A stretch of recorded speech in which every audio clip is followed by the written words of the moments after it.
Ocean cruise liners are expected to once again begin sailing out of the ports of Los Angeles and Long Beach later this year, after being anchored for more than a year by the coronavirus pandemic, officials say.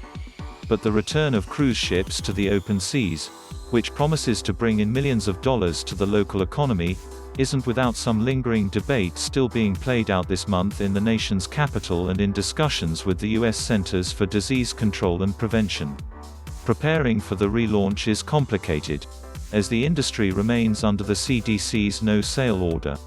But that order has repeatedly revised its Framework Conditional Sailing Order, most recently at the start of the month.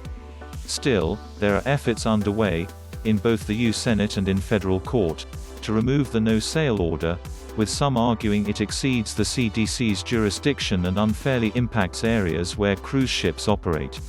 Officials with the CDC did not respond to requests for comment on the criticism it's faced regarding the cruise industry. But the Federal Health Agency has long warned that cruises pose a particular risk of spreading the coronavirus.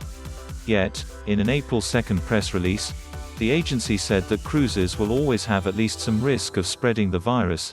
Its revised Framework for Conditional Sailing Order will allow the industry to resume taking customers on the open seas as safely as possible.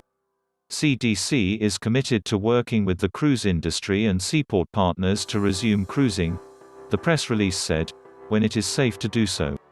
But the exact timing for resuming cruises remains unclear.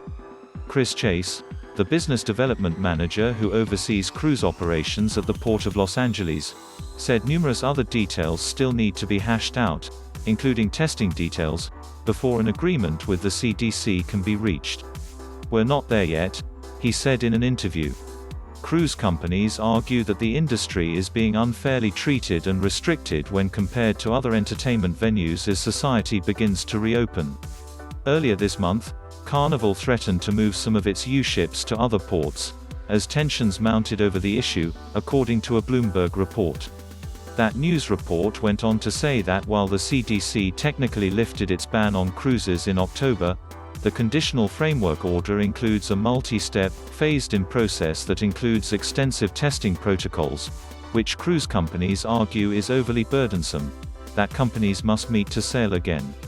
But progress has this week also been reported in ongoing talks for a resolution between the industry and the CDC. As vaccines roll out and the case numbers begin to improve in many states, local ports, along with the cruise lines that serve them, are preparing for what is hoped to be a return of passenger cruising before the end of this year.